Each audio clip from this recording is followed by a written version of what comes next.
What Hamas has been able to accomplish, no one was able to accomplish.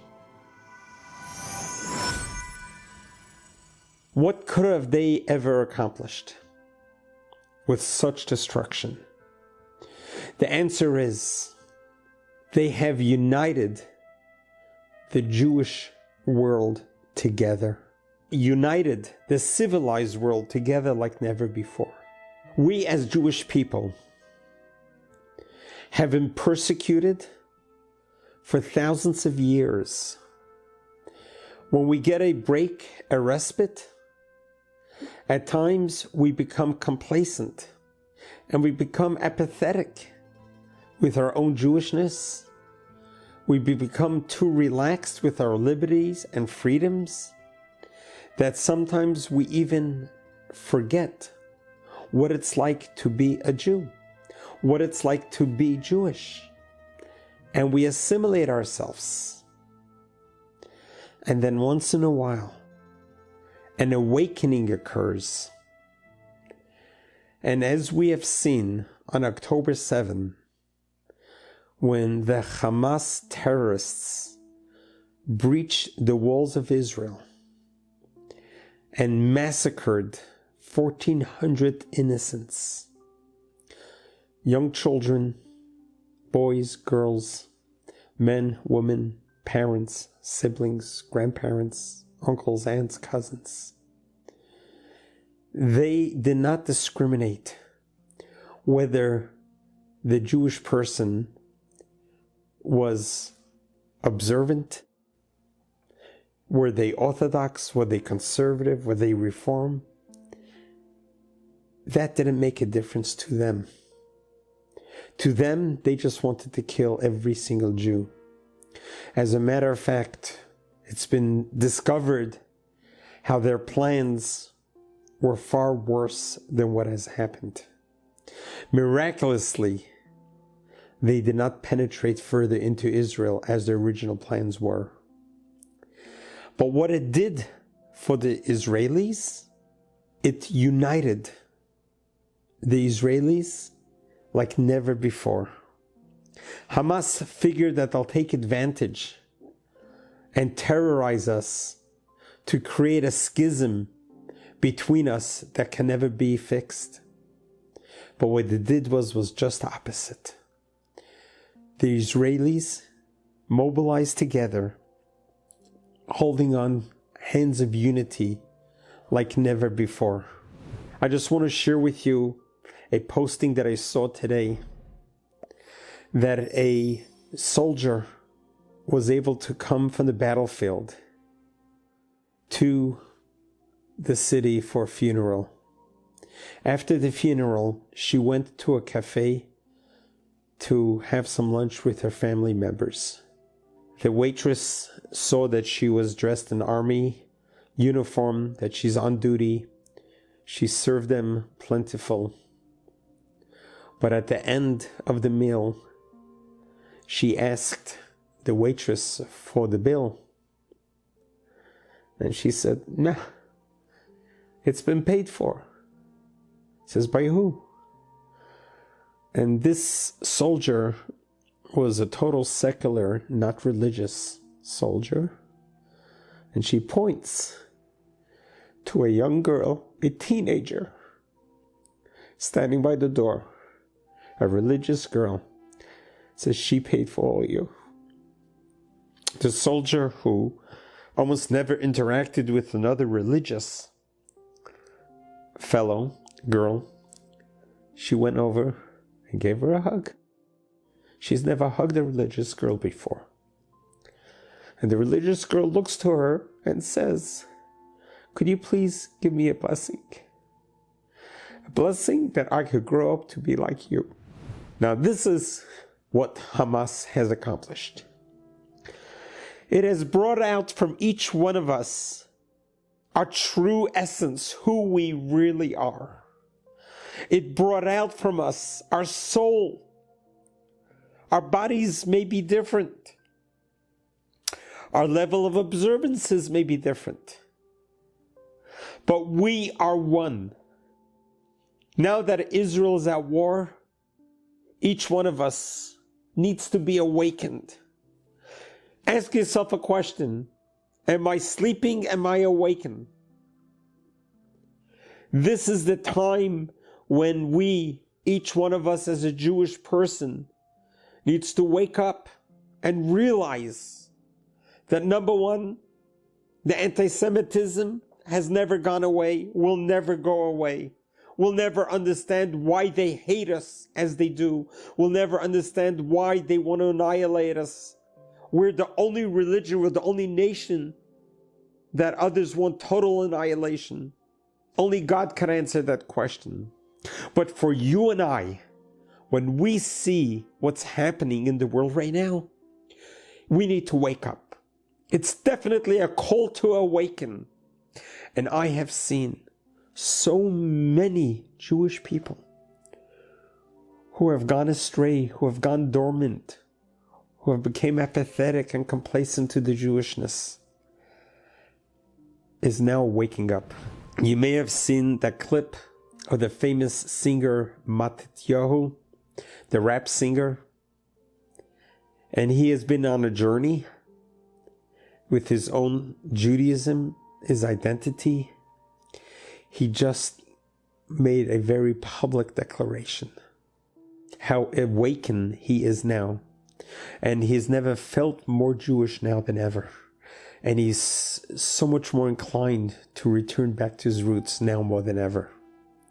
This is indeed what the war is doing to us. It's uniting us, it's inspiring us, it's awakening us. So be part of the awaken. Be part of it. Let the spark in you begin to shine, and you realize, as much as we're going to try to assimilate, we're not going to be able to. It's not going to happen. Neither you can and neither you will ever be severed from God and Judaism. You're born a Jew. You will stand proud and tall. And this is the time now when we see the whole world turning on us, to see what's happening with these anti-Semitic rallies. We see what's happening in the college campuses. We see all that. It's only for one reason, for us to wake up and to really appreciate who we are and to really have a new awakening. Get reconnected with your roots. Open up the bookcase, take out the prayer book, begin praying. If you had a bar mitzvah, take out the prayer tefillin, the leather boxes, and pray with them. If you haven't lit Friday night Shabbat candles, now's the time to do it. This is the time of war is when we have to wake up and realize that we have the power, the ability to secure victory in Israel. I want to share with you one of the many stories that are coming out of the ashes and the sadness of a religious family who one of the children went astray, decided to become secular, and he left the ways of tradition. But his parents were caring and loving and understanding parents, never criticized him, maintained a relationship, and gave him all the freedom and space that he needed, never imposed on him on anything. And that relationship, very painful for the parents to see their child go astray and not partake in anything traditional Jewish.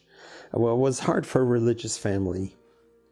It was this year, the week of October 7, when the son came home for a visit. And his father asked his son, says, maybe you could spend the weekend with us this weekend. Saturday is the last day of the Jewish high holiday season. It's a very joyous day. It's the happiest day of the year. And the son said, you know what, Daddy? My friend and I already have plans. We're going south. There is a music festival, a festival of peace, where we're going to be drinking and dancing all night long as free people. And people from all over the world are going to be there. And we're looking forward to this. We really want to go there.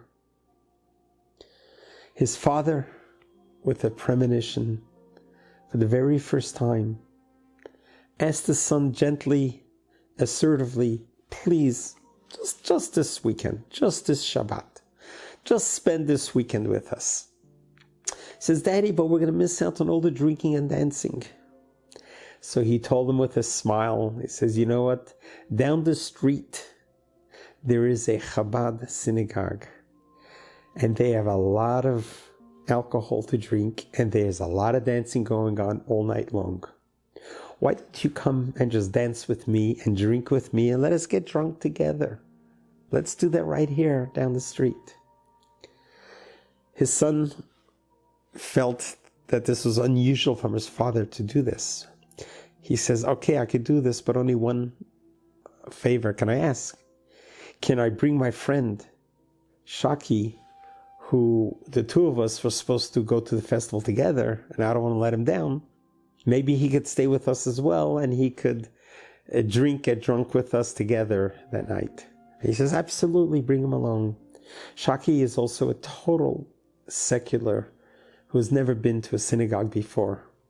They came, and it was still the holiday of Sukkot, and they did some prayers, and then after the meal, they went to the synagogue to begin dancing, and indeed, there was lots of alcohol. They were dancing, and they were celebrating amazingly till the early hours of the morning. When the father woke up, his boy, who was not religious, checked his phone and saw what happened at the music festival that he was supposed to be. He shared it with his friend. When his father woke up, his friend ran to his father, gave such a hug, and said, thank you for saving my life. By you inviting us to your house, we weren't at the music festival. We survived it. How can I thank you? The three of them embraced each other and realizing the miracle. And the son realized, through honoring my parents, the Ten Commandments says, you will be blessed with long years. He honored his parents by staying with them for that weekend, and his life and his friend's life was spared. These are one of the many, many, many stories of survival and miracles that occurred. For us, it's about the awakening, the great awakening. Let's transform the darkness of this massacre into a spirit of light. Let's transform the sadness, the losses, into something greater and better. I'll never forget, after the terrorist attack that I survived at our synagogue on April 27, 2019, I was devastated. I was shattered. Mrs. Lori Lynn Gilbert Kay was murdered right in front of my eyes. I lost my 2 fingers by 2 bullets from an AR-15 from a young 19-year-old terrorist who breached our synagogue. What was I to do? How do I survive? How do I move on in life from this? I'll never forget the realization that I cannot change what happened, but I could change how I'm going to react.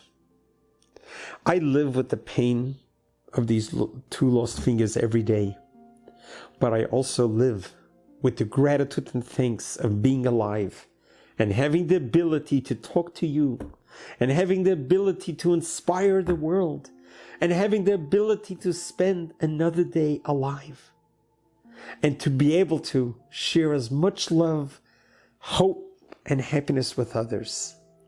That is what means becoming awake. Not to go into a deep slumber, into despair, into darkness, but rather wake up, see the sunshine, and realize that we are Jews, we are proud Jews.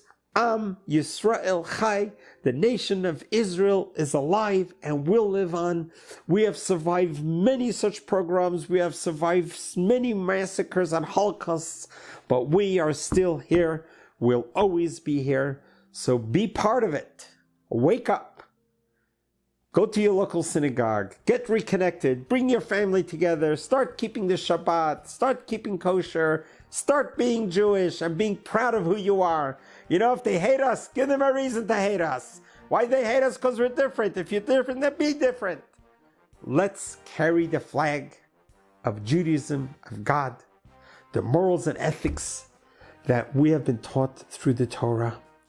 The world may not like it and hate us because of it, but we know we're going with the flag of God, and God will protect us, and God will definitely bring salvation and victory to our brothers and sisters in Israel. Wake up! Get reconnected. Your soul is waiting for that. God bless you. God loves you. May God bless our brothers and sisters who are fighting for the survival of Israel to come home safely and well. And may God bring back all of the hostages miraculously, speedily. Amen.